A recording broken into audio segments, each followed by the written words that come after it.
You're waking up again, not because of noise, not because of stress, because your bladder won't let you sleep.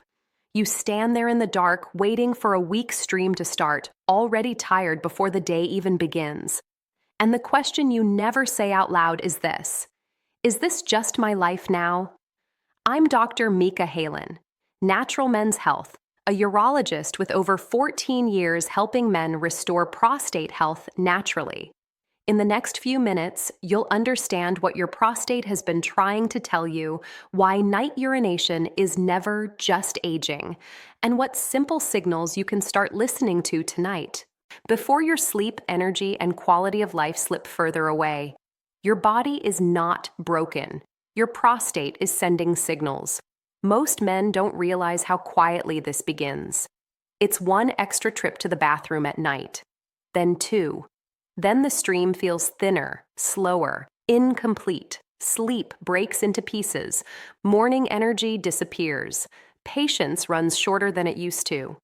I remember a patient I'll call Robert, 62. He told me he planned his evenings around bathrooms, stopped driving long distances, woke up exhausted, and blamed himself for being lazy. Another man, Daniel, 71, said nights were the hardest. Not pain, just pressure, urgency, the constant fear of not making it in time. Here's the truth most men never hear.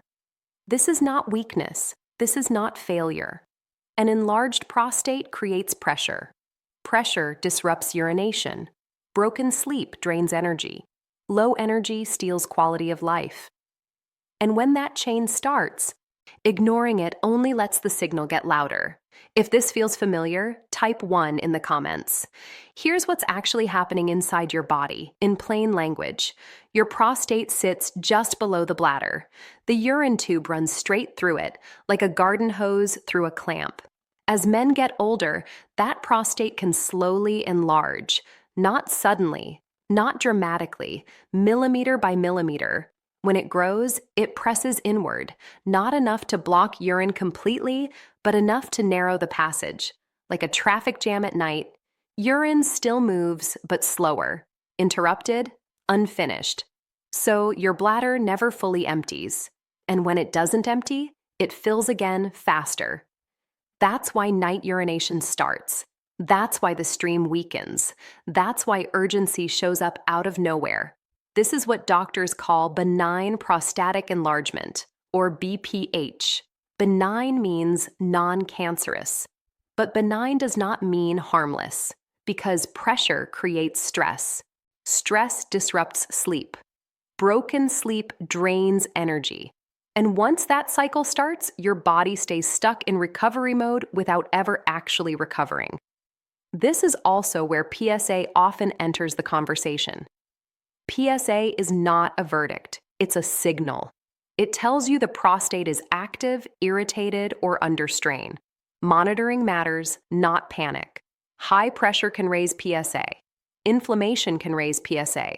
That's why numbers alone never tell the full story. Here's the mistake most men make. They treat urination like a plumbing issue and sleep like a separate problem. But the prostate sits right in the middle of both. If pressure isn't reduced, the bladder keeps overworking, sleep keeps fragmenting, energy keeps leaking away, and no amount of willpower fixes that. The good news is this: pressure is responsive, inflammation is modifiable, signals can be calmed. There is one simple nightly habit that supports the prostate.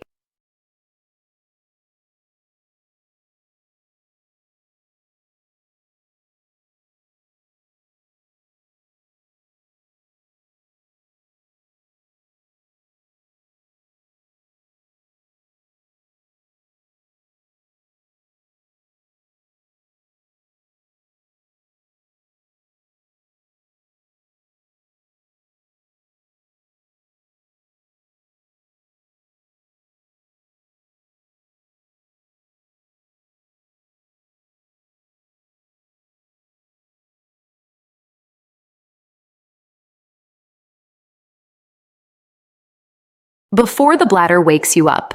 Before the bladder wakes you up. Before the bladder wakes you up. Before the bladder wakes you up. Before the bladder wakes you up, I'll explain exactly how it works next. This is where most men expect something extreme, a drastic fix, a complicated routine. But the prostate doesn't respond to force, it responds to relief. The first habit is the simplest, and it's the one most men skip. Stop stimulating your bladder in the final hours before sleep, not just liquids. Stimulation, late screens, bright lights, news, arguments, all of that keeps your nervous system alert. An alert nervous system tightens the bladder. A tight bladder presses harder against the prostate. Men tell me, "I don't drink after dinner, doctor," but they scroll until midnight.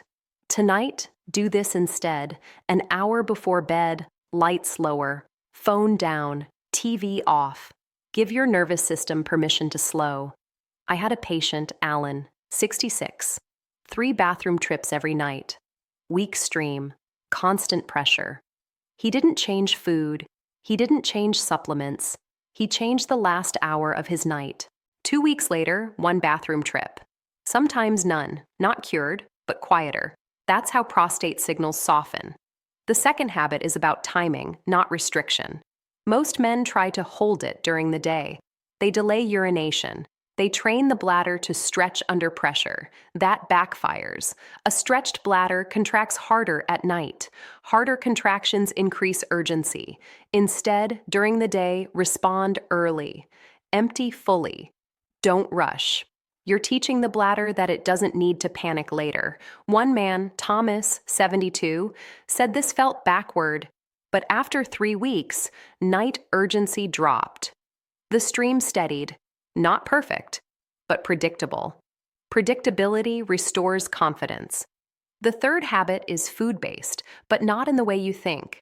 This is not about eating more. It's about avoiding nightly irritation. Certain foods inflame the prostate late in the day. Spicy meals, heavy salt, large dinners close to bedtime. That inflammation increases pressure overnight. Shift your largest meal earlier. Let digestion finish before sleep. I've seen men reduce night urination without changing calories, without dieting, just by moving dinner earlier. The prostate rests when the gut rests. The fourth habit is gentle movement, not exercise. Release. Sitting all day compresses the pelvic area. Compression limits drainage. Limited drainage increases pressure. Before bed, 5 minutes of slow walking, light stretching, nothing aggressive, nothing straining, just movement that says, "You can let go now." A patient named Harold, 75, told me this was the first habit that made him feel in control again. He slept deeper, woke up less anxious. Not because the prostate shrank overnight, because pressure eased. The final habit is consistency, not perfection, not intensity, consistency. Men quit too early. They expect immediate silence. But prostate signals fade gradually, night by night.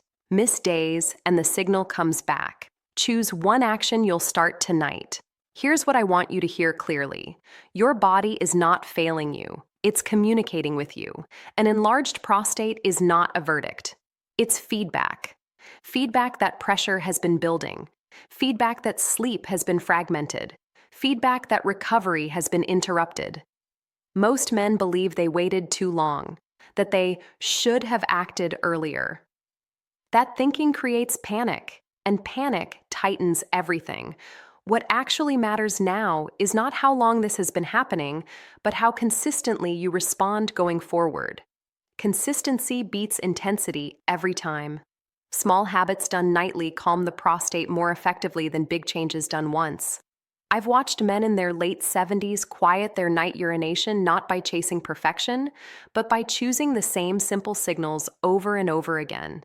Pressure reduces slowly, sleep deepens gradually, energy returns quietly, and with it, confidence in your body starts to rebuild. You don't need to force anything. You don't need to fight your body. You need to listen and respond with the right strategy. Your body is not broken. Your prostate is sending signals. If this conversation helped you see your symptoms differently, stay with this channel. Subscribe so you don't miss the next videos, where I'll show you how to read prostate prostate signals earlier, and how to reduce night urination before it steals your sleep again. If you know another man over 50 who's quietly planning his nights around bathrooms, share this with him. In the next video, I'll explain the one daily mistake that quietly increases prostate pressure even when PSA looks normal. I'm Dr. Mika Halen, and remember this as you go to bed tonight. Your body is not broken, your prostate is sending signals.